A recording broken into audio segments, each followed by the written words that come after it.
इस कार्यक्रम में पधारे हुए मेरे वरिष्ठ अधिवक्तागण, साथी अधिवक्तागण, मातृशक्ति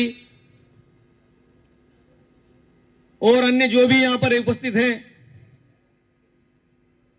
साल में एक बार हमारे ये उत्सव होता है। ये उत्सव लाल चौक में पिछले 2 साल से नहीं हो रहा और इसीलिए लाल चौक में उत्सव नहीं हो रहा तो यहां पर अलग अलग उत्सव करने पड़ रहे हैं। और साथियों, जो ये उत्सव स्थल बना है, ये जो मुफ्त का marriage garden bar association Kota को मिला है, जिसके अंदर हम इस प्रकार का आयोजन बार बार रोज डेली प्रतिदिन बिना किसी की अनुमति के बेरोक टोक करते चले आ रहे हैं। हमारे वाहन यहां खड़े होते हैं, हमारे कार्यक्रम यहां होते हैं, हमें किसी से पूछने की जरूरत नहीं पड़ती। तो ये किसके दम पर है? या आप लोगों के दम पर है। ये 2018 के पहले आपको पता है अदालत परिसर में क्या हालत थी। लोग निकलते थे तो कपड़े फटते थे, किसी के पांव में गाड़ी का क्लिप चुभता था, किसी के पांव में स्टैंड चुभता था, किसी की साड़ी पड़ती थी, किसी की शर्ट पड़ती थी। और उस समय मैंने आपसे वादा किया था कि 30 जनवरी तक अगर यदि गाड़ियों के पार्किंग के लिए प्रशासन ने स्थान नहीं दिया तो 1 फरवरी से गाड़ी सेंट जॉन स्कूल के परिसर में खड़ी होगी। और 1 फरवरी के दिन मैंने यहां पर गाड़ी सबसे पहले लाकर खुद ने खड़ी की थी, बाद में आप सबको बुलाया था कि आकर के खड़े हो जाओ। मैंने किसी वकील से नहीं कहा कि आ जाओ, ताले तोड़ेंगे, मुकदमा लगेगा, तुम सब लट्ठे आना और मैं पीछे पीछे आऊंगा। मैंने कहा पहले मैं जाकर गाड़ी खड़ी करूंगा, उसके बाद मेरे महासचिव ने आकर के गाड़ी खड़ी करी, फिर हमने वहां जाकर के गेट बंद करवा कर कहा कि आ जाओ गाड़ी यहां खड़ी करो, और किसी के ऊपर कोई कार्रवाई नहीं हुई। और अदालत ने हमें भी स्टे दिया और 3 साल से इस जगह पर जबरदस्त हमारा कार्यक्रम और हमारी गाड़ियों की पार्किंग की व्यवस्था चल रही है। मैंने इस बार में वो समय देखा है, आदरणीय ब्रह्मानंद जी का टाइम देखा है। जज और मजिस्ट्रेट किसी की मजाल नहीं थी जो उठपटांग बोल जाए। मैंने मांगीलाल जी आसावत को देखा है, भाई साहब धीरेन्द्रनाथ जी गालो को देखा है, मैंने मोहनलाल जी पारिक का कार्यकाल देखा है।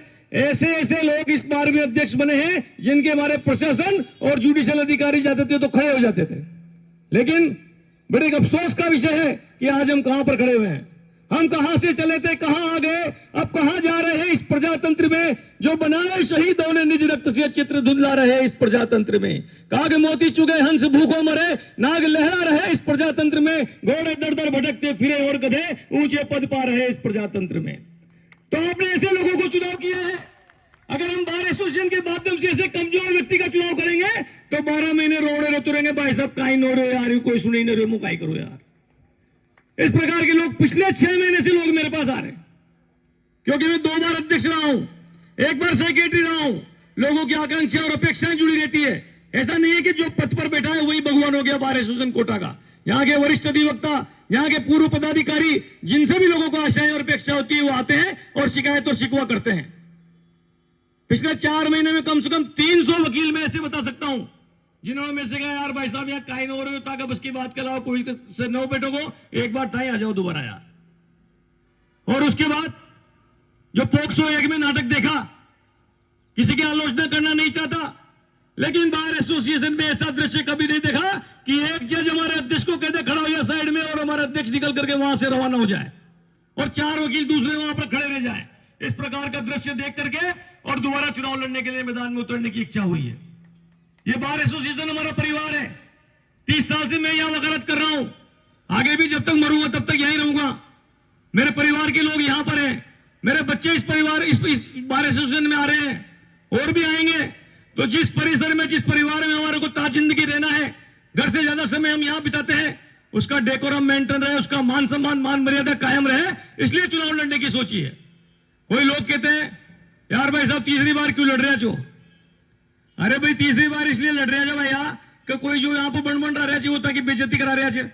बार बार इस प्रकार के दृश्य जब उपस्थित होते हैं, एक बार किसी आदमी ने क्या मैं सिर्फ इसलिए चुनाव नहीं लड़ूं कि मैं 2 बार अध्यक्ष बना दिया तो अब मेरे को लड़ने का अधिकार इसलिए नहीं कि 2 बार बन गया तो तीसरी बार कोई ऐसा मोहरा फिट हो जो किसी दूसरे से रिमोट कंट्रोल से चले। वो कहे कि फला नहीं मजिस्ट्रेट से कुछ कहना है तो वो कहे कि नहीं कहना तो नहीं कहना, वो कहना फलाने वकील के खिलाफ कार्रवाई करनी है तो वो करे। पूछ के आता हूं सोनिया गांधी और वो दूसरी वाली जो मनमोहन सिंह जी वाली स्थिति है, वैसे बार का अध्यक्ष बनता रहे और हम बैठे बैठे तमाशा देखते रहे, तो ऐसा नहीं हो सकता है। जब जब भी स्थिति खराब होगी, बाहर का मान सम्मान गिरवी रखा जाएगा, हमारे वकीलों का अपमान होगा। अब एक बहन तरन्नुम जो कार्यकारिणी की सदस्य थी, एक पुलिस वाले ने रोक दिया साहब, वो कह रही भाई मैं वकील हूं, हेलमेट भी लगा रखा है, चालान किस बात का बना रहे हो, बदतमीजी कर रहा है। फिर क्या हुआ, जज साहब के पास गए बार एसोसिएशन वाले, और उसके बाद उस सिपाही को हटाने के लिए, बस सस्पेंड या निलंबित या और कुछ कराने के लिए नहीं, उस जगह से ड्यूटी से हटाने के लिए 1.5-2 महीने तक इंतजार करते रहे, तब जाके उस सिपाही को एसपी ने वहां से हटाया। उसको हमने विजय मान लिया, साहब सिपाही हट गयो। एक सिपाही को हटाने के लिए बार एसोसिएशन को 1-1.5 महीने तक इंतजार करना पड़े। हमने तो धर्म सिंह मीणा के टाइम देखा था, जज को टर्मिनेट करवाया है, सस्पेंड या निलंबित नहीं करवाया भ्रष्टाचार करने वाले को, और 3 बार बने। और 2018 में जब लाल चौक में सिंपोजियम हुई थी, जो जो वादे आपसे किए थे, अगर एक भी वादा पूरा नहीं किया हो तो जूते की उठा करके यहां आकर के मेरे खोपड़े में कोई भी दे सकता है। एक भी वादा पूरा नहीं किया हो तो यहां जितने वकील खड़े हुए हैं, एक भी अगर कहते कहीं भ्रष्टाचार का 1 रुपया भी बार एसोसिएशन का खाया हो तो टट्टी खाने की बराबर मानता हूं। और आकर के यहां मेरे सामने बताया कि मनोज पुरी ने 3 बार अध्यक्ष बन करके ये लाभ प्राप्त कर लिया है। किसी सरकारी वकील कभी नहीं बने, किसी कंपनी में नहीं बने, किसी बैंक में नहीं बने, किसी प्राइवेट एजेंसी में नहीं बने, और यहां तक कि बनना तो दूर है, हमने कभी अपना नाम तक बार एसोसिएशन के माध्यम से कहीं मांगा हो और हमने दे दिया, तो ऐसा कोई उदाहरण बता दे। तो इस प्रकार का काम करने के लिए पहले त्याग करना पड़ता है। लोग अध्यक्ष बनते हैं, जाकर के जो कि सुबह शाम चाकरी करते हैं, एक बार सुबह हाजिरी बजाते हैं, एक बार शाम को हाजिरी बजाते हैं, 4 फाइलें बेड़ी कर लेते हैं, 2 कंपनियां पकड़ लेते हैं। इस प्रकार का अध्यक्ष बनने से नहीं बनना ज्यादा अच्छा है। हमारे साथ 3000 वकीलों की आकांक्षा और अपेक्षाएं जुड़ी हुई होती है। अभी मैंने देखा, अब तो एक नया नियम चालू हो गया, एक बार एसोसिएशन में अगर कोई के लट पड़ गया, कोई को मारपीट होगी, किसी के साथ कोई घटना होगी, कोई वकालतनामा लग गया, तो साहब पहले 500 रुपए की रसीद कटाओ, फिर जाकर के शिकायत करो। न तो जनरल हाउस हुआ, 2 जनरल हाउस तो हमारे आवश्यक होते हैं, साल में संविधान में लिखा हुआ है। एक जनरल हाउस इस बार एसोसिएशन ने इस बार कार्यकारिणी में नहीं हुआ, और जनरल हाउस नहीं हुआ वो तो नहीं हुआ, बिना किसी से पूछे ताजे 500 रुपए की रसीदें काटना शुरू कर दिया। किस बात की साहब? मेरी बार एसोसिएशन जिसके खिलाफ शिकायत कर रहा हूं वो हमारा आदमी, जो शिकायत कर रहा है वो हमारा आदमी, तुम बीच में भाड़े की दुकान खोल के बैठ गए कि 500 रुपए जमा करा पहली, फिर तारी बात सुनूंगा ना तो तारी बात ही नहीं सुनूंगा, इस प्रकार की। और किसी से कहो तो अब तो वहां पे अनुशासन समिति के नाम से जो चल रहे हैं काम, उसमें डायरेक्ट लेटर भी अदालत में जाने लग गए, फलाने के वकील को वकालतनामे को मान्यता दी जाए, फलाने को नहीं दी जाए। इस प्रकार की अंधेर कर दी, मनमान सारी समितियां बढ़ा दी। अध्यक्ष जी को कुछ पता ही नहीं है, उनसे कहो तो वो फलानी समिति वाले के पास चल जाओ, फलाना के तो फलाने के पास चल जाओ। बार एसोसिएशन भी पोपा भाई का रावड़ा हो गया। ऐसी बार एसोसिएशन को देख करके, और जब लोगों ने अपनी पीड़ा बताई तो फिर सोचते हैं यार फालतू ही तो पड़े, काम तो कुछ है ही नहीं। मेरे पास तो कोई एक भी फाइल बता दे कि 3 बार अध्यक्ष बना, और भाई साहब मेरे पास 3 फाइलें मैंने 3 साल में इकट्ठी कर ली, तो जब जाकर के फिर आरोप लगाओ यार ये तो काम इकट्ठा कर लेते हैं, अपना लाभ निजी प्राप्त कर लेते हैं। एक और बात आई अभी, ये तो राजनीतिक व्यक्ति है साहब, नेतागिरी करने के लिए, चुनाव लड़ने के लिए चुनाव लड़ रहे हैं। जब मैं 2010 में यहाँ आया था, सेक्रेटरी का चुनाव लड़ा था, उसके पहले 2008 में विधानसभा का चुनाव लड़ाया था अपना आप ही। बार एसोसिएशन के सर्टिफिकेट की जरूरत किसी भी चुनाव लड़ने के लिए किसी भी आदमी को जरूरत नहीं है। भारत के संविधान में कहीं नहीं लिख रहा कि साहब बार का अध्यक्ष होगा उसको है ना जो राजस्थान विधानसभा का या भारत की लोकसभा का टिकट दिया जाएगा, और जिसको लड़ना होगा चुनाव, अगर है ना राजनीतिक व्यक्तित्व करते हैं। लेकिन इसका मतलब ये थोड़ी है कि बाहर में जहां हम दिन रात रहते हैं, एक परिवार में कोई आदमी सक्षम है और किसी ने परिवार के ऊपर हमला किया, किसी ने परिवार को गाली दी, उसने साहब उसका बचाव किया, अरे भैया ऐसे मत करे, मेरे होते हुए कोई नहीं कर सकता। दूसरी बार फिर कर दिया, दूसरी बार भी उसने कहा, तो फिर क्या तीसरी बार अगर कोई बदमाश आया और किसी ने इस प्रकार की कार्रवाई करी तो उस परिवार के आदमी को ये अधिकार नहीं कि वो बोले। उसके परिवार के लोग कहते बात तू मत बोले, 2 बार बोल लियो ना तू यार, अब अधिकार कोई ना, अब तो पड़वा जूता। तो इस प्रकार का दृश्य, इस प्रकार की बिल्कुल बेवकूफाना मतलब इस प्रकार का तर्क कि यार बार बार क्यों, तो बार बार भैया इसलिए कि मैं फालतू हूं, तुम लोगों की सेवा करना चाहता हूं, क्योंकि यहां के आंदोलन करते करते न तो हमने बीजेपी वालों को छोड़ा न कांग्रेस वालों को छोड़ा। लोग कहते हैं यार ये बीजेपी को आदमी से, वसुंधरा की जो गौरव यात्रा आई थी ना, उसको गोबर यात्रा हमने बनाया था। ये जो प्लॉटों का काम हुआ था ना, वो उसी टाइम हुआ था। न तो हमने ओम जी बिरला को छोड़ा, न धारीवाल जी को छोड़ा, न वसुंधरा को छोड़ा, न प्रहलाद जी को छोड़ा। तो जब इस प्रकार से इस बाहर का नेतृत्व करते करते ऐसी स्थिति है भैयानों को, न तो कोई बीजेपी वालों टिकट देना, कोई कांग्रेस वालों टिकट दे, कोई मानने को तैयार नहीं है, विश्वास ही नहीं करता रहे यार ये कब किसके साथ पलट जाए, कोई भरोसा नहीं है। क्योंकि मेरा ये स्पष्ट मानना है, जिस संस्था ने, जिस व्यक्ति ने, जिस सभा ने आपको चुना है, जिसने आपको दायित्व दिया है, ईमानदारी से उसके प्रति अपना कर्तव्य पूरा करो, चाहे सामने फिर अपना अफसों का बाप भी आके खड़ा हो जाए तो उसका लिहाज मत करो। और इसी को सोच करके आज तक जितने भी काम हुए हैं, ये जगह 30 साल से मैं भी सुन रहा था, सेंट जॉन स्कूल की जमीन ले लो साहब, फलाना कर लो साहब, राष्ट्रपति जी को लिख दो, दारीवाल जी से कह दो, राज्यपाल को लिख दो, अधिग्रहण करा दो। कोई अधिग्रहण हुआ ना, राष्ट्रपति जी को लिखा ना, दारीवाल जी आए 5 मिनट में ले लिए अपन ने। मैंने 2018 में कहा था प्रोक्ति समस्या आगे अब कोई नहीं रहेगी, कोई भी इसको राम मंदिर की तरह उठा उठा करके चुनाव नहीं लड़ेगा। 2018 में समस्या पूरी हो गई। अब उसके बाद कोरोना आ गया और दूसरे लफड़ेबाजी हो गए और उसकी वजह से वहां कुछ नहीं हो रहा। मान लो डेवलपमेंट, तो यार उसका मैं क्या करूं, तुम लोग लिख के देके आए थे सरकार को जनरल हाउस में, भाई साहब दीनानाथ जी गालो के टाइम पे कि ब्याज पेनल्टी माफ कर दी जाए तो हम प्लॉट लेने के लिए तैयार हैं। और उसके लिए कितने अध्यक्ष बन गए, ये फलाना ओम जी का आदमी साहब इसको बना दो यार, ये करा लाएगा काम, ये प्रहलाद जी का आदमी इसको बना दो साहब, ये करा लाएगा। कोई ने कराया क्या? कोई ने इसलिए नहीं कराया कि नेताओं के ऊपर आश्रित जो भी पदाधिकारी हमारे यहाँ बनेगा वो रिमोट कंट्रोल से संचालित व्यक्ति होगा। वो बार एसोसिएशन के लोगों की आकांक्षा और अपेक्षाओं को पूरा नहीं कर सकता। वही करेगा जो स्वयं से संचालित होगा और आप लोगों से संचालित होगा, जिसको आपकी ताकत पे भरोसा होगा, जो आपकी शक्ति के ऊपर भरोसा, संगठन के ऊपर भरोसा करके चलेगा। सतयुगे सत्य शक्ति, धर्म शक्ति दर द्वापरे और कलयुगे चे युद्ध, द्वापर चे युद्ध शक्ति और संघ शक्ति कलयुगे। संगठन में ही शक्ति है कलयुग में, और किसी चीज में शक्ति नहीं है। आपके पास कितने आदमी हैं इसको देख करके सामने वाला निर्णय करता है। तो जिसको 3000 पढ़े लिखे डबल डिग्रीधारी वकीलों की शक्ति पर भरोसा नहीं है और जाकर के आपका पदाधिकारी पहले तो नेताजी की डोक देगा, फिर पांव छुएगा, फिर जाकर के वो कहेगा बैठ जा, तो फिर वो बैठेगा। तो ऐसे व्यक्ति अगर पदाधिकारी बनेंगे तो मुझे लगता नहीं है कि किसी भी प्रकार से आपकी समस्या हल होने वाली है।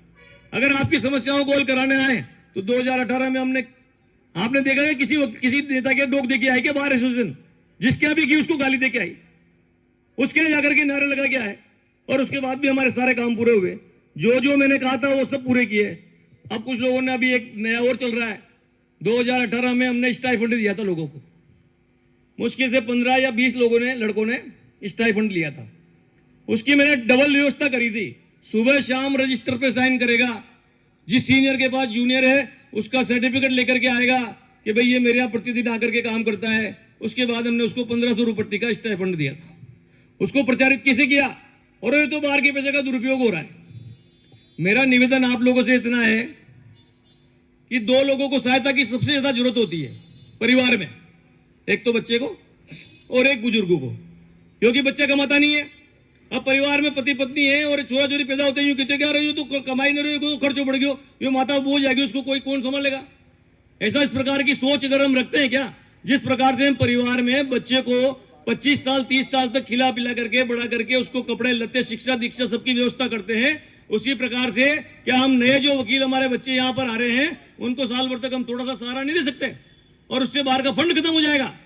और इसी प्रकार से हमारे बुजुर्ग हैं जिन्होंने 75 साल की उम्र प्राप्त कर ली, यहाँ पर अब उनको चलने फिरने की में तो परेशानी आने लगी, सीढ़ियां चढ़ने में परेशानी आती है, काम कम हो गया है। क्या उनको सम्मान की आवश्यकता नहीं है? क्या उनको सहारे की आवश्यकता नहीं है? परिवार में जिस प्रकार से आप देख रहे हैं पाश्चात्य संस्कृति का असर कितना है, माए बाप को कोई पूछता ही नहीं है, जिसके पास अर्थ है उसी की पूछ है।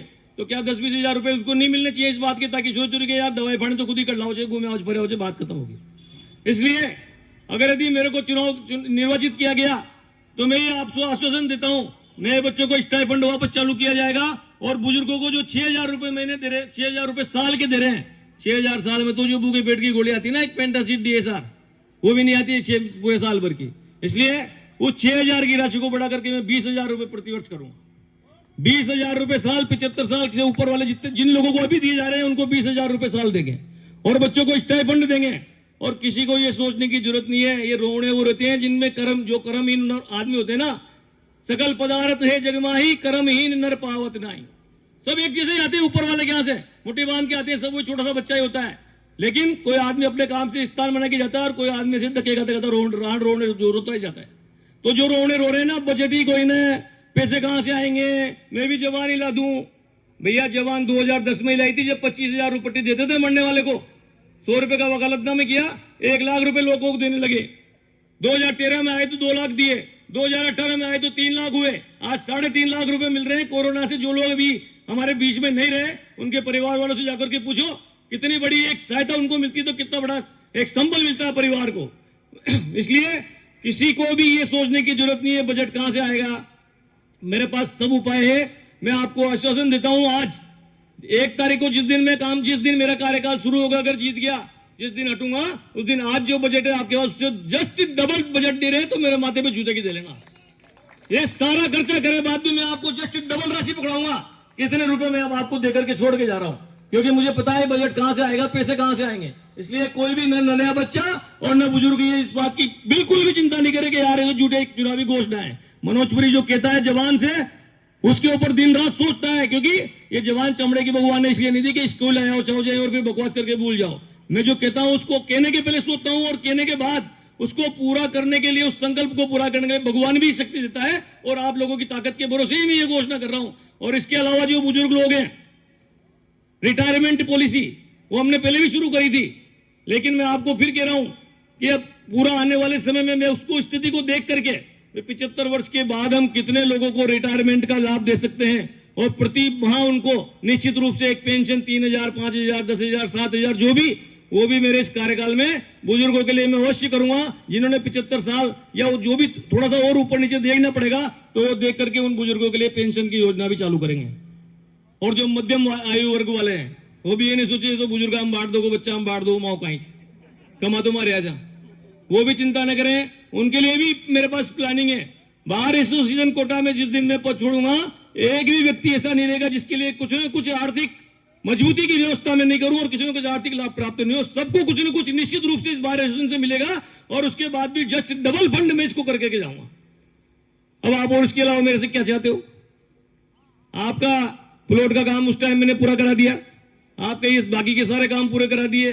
जिस टाइम में 2000 गुटनी समेटा था, एक ही समस्या थी कि यार ये जुडिशरी को संभाल लो बस, इसके अलावा और कोई काम बाकी नहीं रहा था। जमीन अलॉट कराई, 3 साल निकल गए, काम स्टार्ट नहीं हुआ। 3 महीने में 4 महीने में वहां पे काम स्टार्ट करा देंगे। बजट स्वीकृत हो गया है, 2-3 साल 4 साल में नई बिल्डिंग बन जाएगी।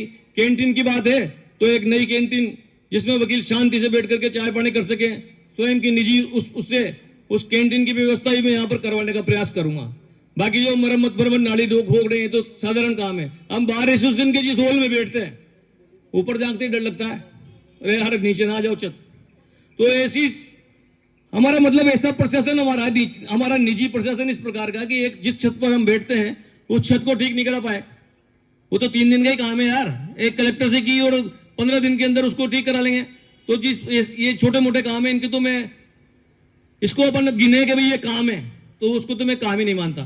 और जो ये प्रशासन की, न्याय अधिकारियों की मेरी गारंटी है आपको, बढ़ने के बाद जिस दिन अब हम कोई राष्ट्रपति या प्रधानमंत्री या कोई बड़े नेता तो ही नहीं, जो साहब हमारे मरते ही और शोक सभा वो राष्ट्रीय झंडा झुका दिया जाएगा, एक दिन का अवकाश घोषित कर देंगे।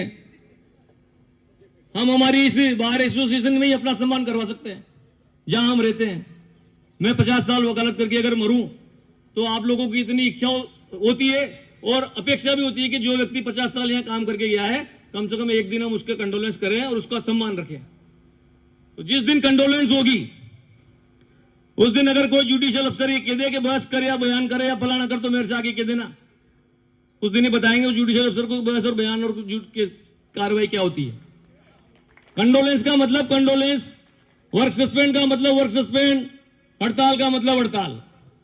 एक बात से और डरा रहे लोग आपको, अरे यार यो आओगे ना तो हड़ताल करोगे। हड़ताल करना दुनिया का सबसे कठिन काम है। दम होती तो तुम भी कर लेते। 1.5 महीने तक तो दबा के बैठ गए। उसने पोक्सो एक उस बावड़े से कि एक जज ने साइड में खड़ा करके चुटकी बजा के पुलिस बुला ली। अगर हिम्मत होती तो हड़ताल करके देखते। हड़ताल करना अगर साधारण काम होता तो रोज नई पिक्चर ढूंढनी पड़ती है, आज काला झंडा कल पीला झंडा, आज फलाना धरना, आज ये आज वो। रातों की नींद और दिन का चैन आराम हो जाता तब जाके हड़तालें होती है। और मुझे पता है वकीलों की स्थिति क्या है। पिछले 3 सालों में जिस प्रकार का कोरोना और ये आर्थिक स्थिति जिस प्रकार से गुजरी है, हड़ताल करना आवश्यक नहीं होता। नेतृत्व कौन कर रहा है इसको देख करके सामने वाले बहुत सारे काम कर देते हैं बिना हड़ताल के। और जब हड़ताल करना आवश्यक ही हो तो यार ये तो राजस्थान की धरती है, प्रताप की धरती है। यहां तो घास की रोटी खा करके भी लोगों ने अपनी स्वाधीनता और स्वतंत्रता की रक्षा के लिए लड़ाई लड़ी है। तो ऐसे ही धरती पर जब बिल्कुल आवश्यक होगा, अब तो साहब मान सम्मान ही न रहो, तो कुत्ते में और आदमी में जो अंतर है, उस अंतर को की रेखा को बनाए रखने के लिए अगर हड़ताल करना भी आवश्यक हो तभी जाके हड़ताल होगी, वरना बिना बात कोई हड़ताल नहीं होगी। कोई को घबराने की जरूरत नहीं है। काम बंद हो जाओगे भैया, मेरे भी छोड़, कोई काम बंद नहीं होगा। काम बंद करना अंतिम स्टेज, अब तो कोई उपाय ही नहीं रहा। अब बाहर कौन सी, अगर भी मान लो हाईकोर्ट की बेंच को उदयपुर में खोलने का नोटिफिकेशन ही जारी करने लग जाए और फिर भी हम इस सोच के बैठे में छोजोरी भूखा मर जाओगा यार, हड़ताल मत करो, फिर तो करनी पड़ेगी। उसके पहले मेरे को सब आते तरीके, 3 बार आपने पदाधिकारी बना दिया, साम नाम दंड भेद सब तरह से जानता हूं कैसे काम कैसे होते हैं, दवाओं से ही बहुत सारे काम हो जाते हैं। इसलिए अभी प्लॉटों वाले मामले में 2018 में हमने कोई ऐसा ज्यादा बड़ा बहुत दिनों तक आंदोलन नहीं किया था, 15-20 दिन के उसमें आंदोलन में हमारा सारा काम हो गया था। उसके पहले भी हमने नहीं तो 4-4 महीने की हड़तालें करी है। तो रिजल्टकारी आंदोलन हो, परिणामकारी आंदोलन हो, लड़ाई छोटी हो लेकिन परिणाम ज्यादा बड़ा हो, इस प्रकार का काम करने की नीति में आप लोगों के साथ रह करके अच्छी तरह सीख गया। वरना जिस टाइम देखा था ना यहाँ पे हेलमेट लगा करके मुंह पे पट्टे बांध के पुलिस वाले आए थे, उस दिन क्या योजना थी उनकी, खूना खून करते थे। लेकिन किसी वकील के इतने आंदोलन किए, अपने 3 बार पदाधिकारी, किसी के ऊपर आज तक एक भी मुकदमा लगा हो तो बता दो। कभी मैंने किसी को आगे करके पीछे जाके खड़ा नहीं हुआ, आ जा चल तो सांप बामी में हाथ डाल, मुंह मंत्र पढ़ू जू, इस प्रकार का काम कभी नहीं किया। बामी में हाथ डालूंगा तो मैं डालूंगा, मंत्र पढ़ने का काम आपसे कराऊंगा। इसलिए मुकदमा लगा तो 2013 में भी हम पे लगा, आप पे किसी पे नहीं लगा। 2009 में तो हम कुछ कर ही नहीं रहे थे, ये रमेश जी अध्यक्ष थे, मेरे को तो यही पता नहीं था भाई काय संघर्ष चाल रही है, संघर्ष समिति के संयोजक और उसके बाद 2010 में जब मैं सेक्रेटरी बना तो नवंबर के महीने में पुलिस वाला कहता भाई साहब जमानत करा लो, मैंने इकाई में क्यों 2009 में आप पे मुकदमा लगा था, एक पता ही नहीं, मतलब हमें तो हमने तो कुछ करा ही नहीं, फिर भी मुकदमा हम पे जाटूगा। तो ऐसे मामले न तो कोई मुकदमे से डर रहे यार, न और काय से डर रहे, किसी भी प्रकार के मामले में किसी प्रकार की कोई चिंता करने की जरूरत नहीं है। बार एसोसिएशन कोटा के परिसर में आने के बाद मेरा एक ही धर्म है, वकील, एक ही जात है, वकील, न कोई हिंदू है, न कोई मुसलमान है, न कोई जैन है, न कोई वैश्य है, न कोई शूद्र है, न कोई ब्राह्मण है। किसी प्रकार का भेदभाव न तो मैं पहले किया है और न आगे करूंगा। जिसकी भी समस्या आएगी, अगर मेरे को अपन को लगता है उसका काम वाजिब है और किसी प्रकार की उसमें वो बदमाशी नहीं है तो उसको कोई रोक नहीं सकता, और अगर भी काम गैर वाजिब है, ये दलाली वाला काम चल रहा है तो उसको मैं कर नहीं सकता। सीधी सख्त बात है। ये जो रेवेन्यू वालों की बता रहे, मेरे को परेशानी भी बताई, 4 बजे आ रहा है वो, जानो कौन एडीसी कोई अधिकारी होता है उधर का जो, और कोई बैठता ही नहीं है। वो एडीएम कहता है वहां पर्ची देकर के फिर मिलने जाते हैं, बाबू कहता है कि उससे मार कर लो, फिर वकील वहां बाहर खड़े रहते हैं। सारी व्यवस्था 3 दिन में सुधार दूंगा, 3 दिन में। कोई पर्ची नहीं होती एडीएम को, या तो अदालत में बैठ जाए या फिर दरवाजा खोल के बैठे थे। बाप के नौकर नहीं है जो इधर उधर आकर के पर्चियां देकर के वहां खड़े रह गए, टाइम फालतू नहीं है हमारे पास। और एक और एसडीओ, पहले वो मोहनलाल प्रतिहार था, उसको हटाया था, RW था वो ओझा, उसको भगाया था। एक और एसडीओ बैठा उधर रेवेन्यू साइड में आजकल, वो दीपक मित्तल, भ्रष्टाचार का आरोप है उसके ऊपर, उसके बाद भी सरकार ने बिठा रखा है कुर्सी पर। मैं आप सामने वादा करता हूं, या तो सुधर जाएगा, टाइम पे बैठने लग जाएगा, डायस पे 10 से 5 तक चुपचाप काम करेगा, या फिर यहां से बोरी बिस्तर खोल करके रवाना होएगा। निश्चित रूप से इस बात को भी आप मेरे को सत्य मानो। लेकिन जब मैं सुबह भगवान की पूजा करता हूं ना, वरदेव शिवाब मोहे शुभ कर्मंते कबहु न डरू अरिसु जब जाए लरू, निश्चय कर अपनी जीत करूं। यह गुरु गोविंद सिंह जी की प्रार्थना है। तो अच्छे काम करने में किसी भी प्रकार से मेरे मन में भय उत्पन्न नहीं हो, और जब मैं किसी अच्छे काम को करने के काम में लग जाऊं तो फिर निश्चित रूप से उसमें मेरे को विजय प्राप्त हो, यही भगवान से अपनी कामना रहती है। और कोई कामना नहीं रहती है, कोई दौलत नहीं बनाई, कोई टिकट फिकट का लफड़ा नहीं है। लोग बात बहुत बड़ी, और मैं कह रहा हूं अगर मान लो मेरे को टिकट मिल भी गया, अगर मान लो मैं एमएलए MP बन भी गया, तो आप लोगों के क्या नुकसान हो जाएगा क्या? लोग यहाँ यूं कह रहे हो तो नेतागिरी कर रहे हो जी यार। अरे तो भाई नेतागिरी कर रहे हो जो यूं समझ लो, तो आपकी तो चाकरी कर रहा हूं ना यार, है? आपको तो फोकट का मजदूर मिल रहा है एक, जहां बताओ जहां खड़े होते हैं। वो साला पुलिस वालों की किसी की हिम्मत है कि जो कहीं पे रास्ते में रोक दे किसी वकील को? उल्टे फोन आते थे मेरे पास, भाई साहब ये वकील साहब समझाओ यार, मान नहीं रहे, जा ही नहीं रहे। अभी तो रोकते हैं, कहते जा ही नहीं रहा। मैंने लोगों पे बंद लोगों को भी छुड़वाया है, गिरफ्तारी वालों को भी छुड़वाया है। तो जब हमारा मजबूत संगठन होगा, प्रशासन भी झुकेगा, नेता भी झुकेगा, अदालतें भी झुकेगी, सब झुकते चले जाएंगे। लेकिन अगर नेतृत्व कमजोर होगा, मैंने पहले भी कहा था एक बार, एक शेर को कुत्तों की फौज दे दो और उसका नेतृत्व शेर के हाथ में दे दो, तो सारे कुत्ते भी शेर की तरह लड़ेंगे। लेकिन अगर भी एक कुत्ते को 100 शेरों की फौज का लीडर बना दो, तो सारे शेर कुत्ते हो जाएंगे। बहुत से लोग हैं जबरदस्ती से शेर की खाल पहन रखी है गीदड़ी, और जब वो आते हैं ना, जहां पड़ जाते हैं, कुर्सी पे बैठ जाते हैं, तो उनकी औकात लोगों को समझ में आती है, यार ये काई बना दियो अपन ने। इसलिए आप लोगों से मेरा निवेदन है, मैं कोई सूरमा नहीं हूं या कोई बहुत बड़ा कोई गुंडा बदमाश हत्यारा का हिस्ट्री शीटर नहीं हूं, साधारण आदमी हूं, लेकिन मेरे मन में जो बात होती है उस बात को मैं कहता हूं। अरे मैं भाषण देने ना हो यार, वैसा हुआ है तो भाषण देने आओ। अरे भाषण थोड़ी दे रहा हूं, मन में बात है जो कह रहा हूं, और जो कहता हूं उसको करता हूं। झूठे भाषण तो उसको कहते हैं जो नेता लोग देते हैं मंच पे आकर के, 5 साल में ये कर दूंगा, गरीबी हटा दूंगा, फलाना कर दूंगा, गरीब हट जाते हैं पर गरीबी नहीं हटती। मैंने तो ऐसा कोई भाषण नहीं दिया। और जो आज कहिए यहां पर बुजुर्गों को पेंशन, 75 साल से ऊपर वालों को जिनको 6,000 मिल रहे हैं उनको 20,000, नए बच्चों को स्टाइफंड, 1 अप्रैल से सारी व्यवस्था स्टार्ट होगी और कोई बजट का रोना धोना नहीं रहूंगा, और जब हटूंगा तो दुगना बजट करके देके जाऊंगा, ये मेरा आपसे वादा है। और जो लोग ये सोचते हैं खड़े खड़े, यार मैं काहे लेने दोनों यार, तो समर से नहीं पाप का भागी केवल व्याघ्र, और जो तटस्थ है समय लिखेगा उसका भी अपराध। ये बात ध्यान रखना। जो तटस्थ बनते हैं, इधर बोलते हैं ना उधर बोलते हैं, ना अच्छी की कहते हैं ना बुरी की कहते हैं, मैं काय करूं, मुझे की दोस्ती से बंद रहो छू, मारा तू रिश्तेदार से मर, भैया रिश्तेदारी घर पे निभाओ, दोस्ती भी निभाओ। मैं किसी से मना नहीं कर रहा कि दोस्ती मत निभाओ, दोस्ती में जान भी दे दे आदमी, बहुत अच्छी बात है। आप ये रवि जी मेरे दोस्त हैं, इनकी कोई पर्सनल तकलीफ हो मैं निश्चित रूप से उनका सहयोग करूं, लेकिन आज यहां पर सार्वजनिक पद का निर्णय हो रहा है, एक ऐसी चीज का निर्णय हो रहा है जो 3,000 वकीलों का पूरा 1 साल तक का निर्णय करेगा कि इसका नेतृत्व कौन करेगा और वकीलों को किस दिशा में ले जाएगा। जनता की आकांक्षा हाईकोर्ट की बेंच से जुड़ी हुई है, अन्य बातों से जुड़ी हुई है, उसका प्रतिनिधित्व कैसे करेगा। और शहर में बार एसोसिएशन एक जीवंत संस्था होनी चाहिए, हर काम में हमारा दखल होना चाहिए, लोगों को लगना चाहिए वकीलों की संस्था है, कोई ठेले टप्पले वालों की यूनियन थोड़ी जो आकर के हम खड़े हो गए नारे लगा के वापस चले गए।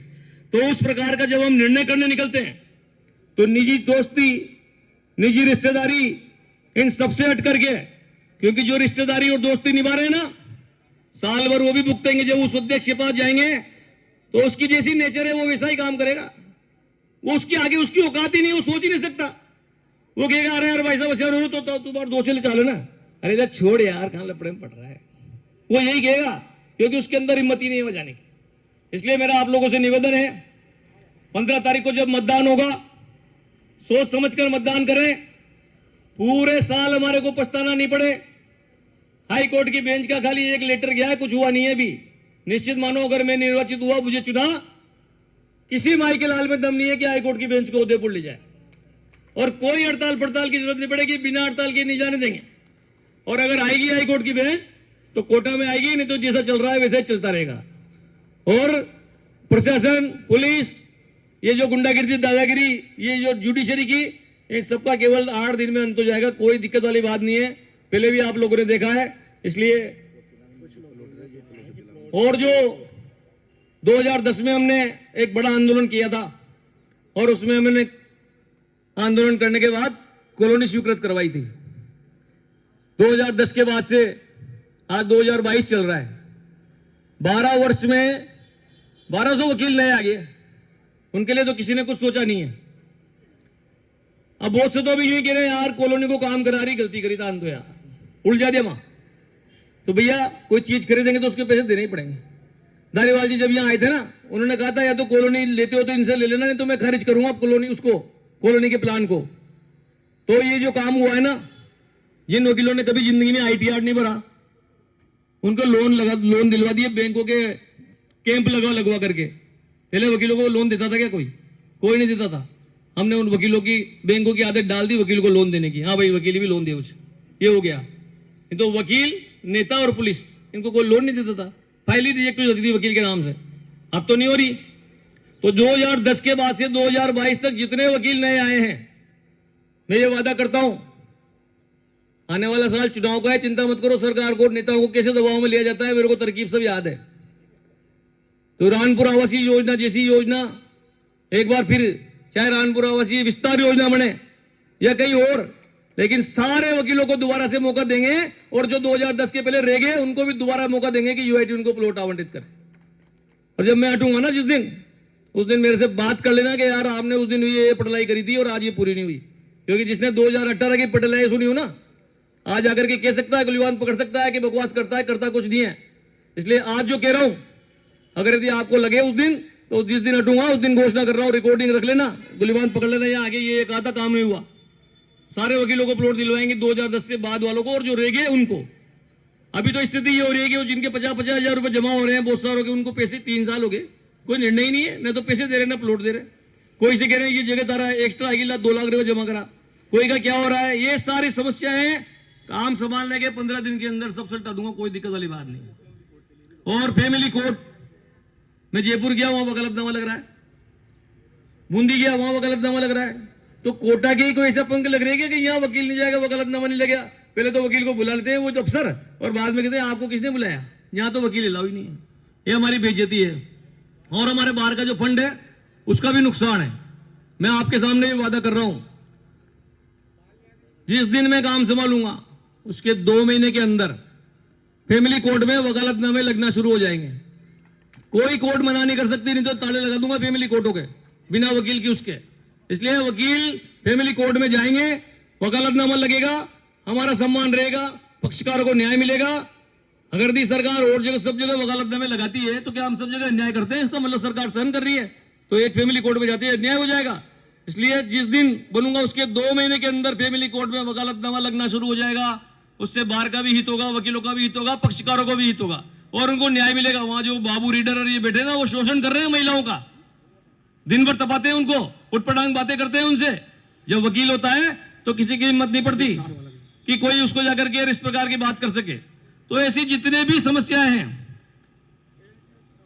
और जो अभी हमारे राजीव जी सारस्वत एक बहुत बड़े खेल के वो थे, क्रिकेट के बहुत बड़ा उनको जुनून था, कैंसर हो गया, उसके बाद भी उन्होंने वो नहीं छोड़ा था।